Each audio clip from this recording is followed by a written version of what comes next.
Tengo otros datos. The government of Andrés Manuel López Obrador came to power under the banner of the Fourth Transformation, a project that promised a profound change in Mexico in economic, social, and political terms.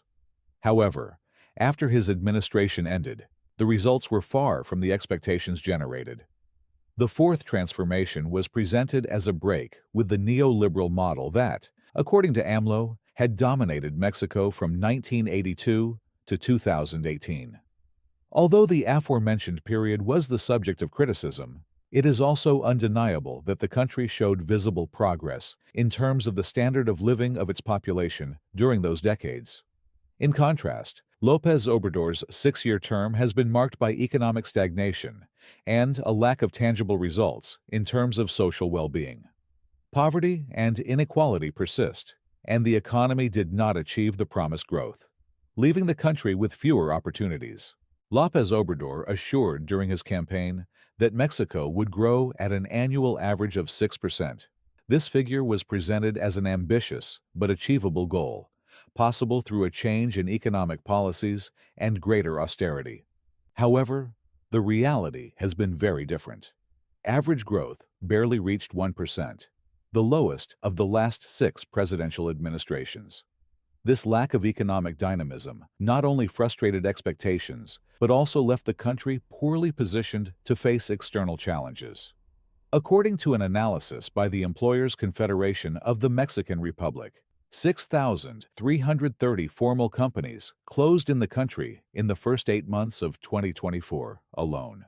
This data becomes even more critical when looking at the accumulated closures throughout the 6-year term, which show a sustained trend of weakening of the formal productive sector.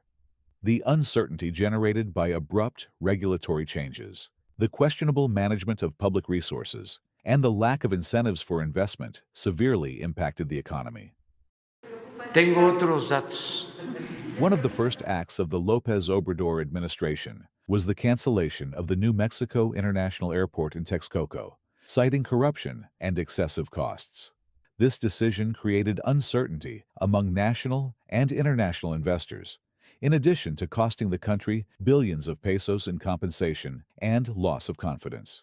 The alternative project, the Felipe Ángeles International Airport, has faced criticism for its location, low utilization, and connectivity problems, which has aggravated the economic impact of the initial decision.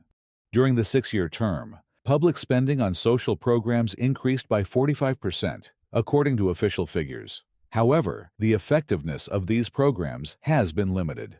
Many of these initiatives lack adequate evaluation mechanisms and have been blamed for duplicating functions or benefiting specific sectors without generating a significant impact on poverty reduction. This increase in spending, combined with a drop in tax revenues, led to an increase in the fiscal deficit and public debt, contradicting the rhetoric of austerity advocated by the president.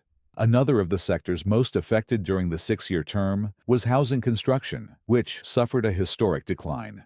The lack of incentives for the real estate sector limited the access of millions of Mexicans to decent housing, affecting both low-income families and the construction sector. This not only impacted social welfare, but also slowed down a key source of job creation. During his administration, AMLO promoted emblematic projects such as the Dos Bocas refinery, the Felipe Ángeles International Airport, and the Isthmus Interoceanic Corridor. These works were justified as symbols of progress and energy and economic self-sufficiency. However, reality paints a different picture. The Dos Bocas refinery, inaugurated without being fully operational, faces questions about cost overruns that almost doubled its initial budget. In addition, its production capacity is far from projections. The new airport, although functional, is underutilized due to the preference of airlines and passengers for the Mexico City International Airport, leaving the new airport as an underused project.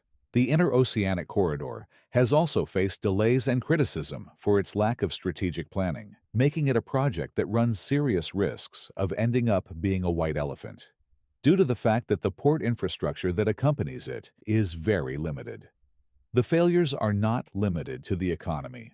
One of the most talked about promises of the fourth transformation was to reduce violence in the country through social programs aimed at marginalized communities.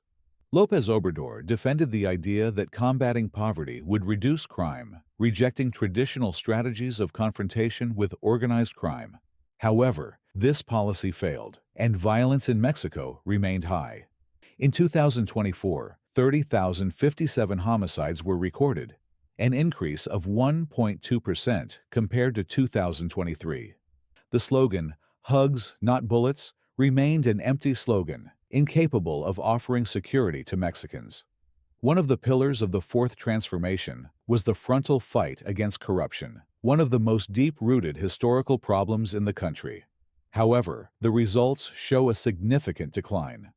According to the 2021 Global Rule of Law Index, prepared by the World Justice Project, Mexico fell from 117th to 135th place in the category of absence of corruption between 2019 and 2021. This performance not only places it as the worst-rated country in Latin America, but also places it among the last in the world, surpassed only by nations with extremely weak or conflicting political systems. One of the most palpable failures of the fourth transformation is the deterioration of the health system. Since the beginning of his administration, he promised a system like Denmark's, with free and quality services.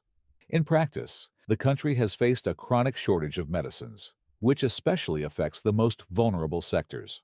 Faced with criticism on these and other issues, López Obrador chose to minimize concerns by referring to his famous other data. This device became a constant to discredit studies, figures, and opinions that questioned the performance of his government. One example suffices. Yo tengo otra información. Yo estoy,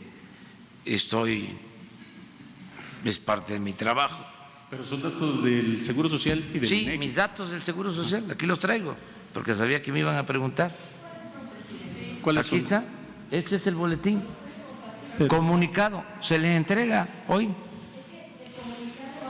Sí, nada más que Sí. la prensa, con todo respeto, o sea, no quiero pues que se vaya Ese es el a debate. entender, porque ya hacen hasta mesas redondas para decir que estamos nosotros limitando la libertad de expresión. No es eso, es que es muy importante el debate. La democracia es debate, es plural. However, this narrative failed to hide the lack of tangible results in key areas. Despite all of the above, López Obrador left office as one of the Mexican presidents with the highest approval rating at the time of leaving office. In this other video, you can see how the presidents of the South American pink tide left their positions boasting high popularity ratings, only for the house of cards to collapse under the administration of their successors. This is Latinometry. Subscribe to the channel so that you don't miss more interesting videos about Latin America and the world. Please like and share this video, and thanks for watching.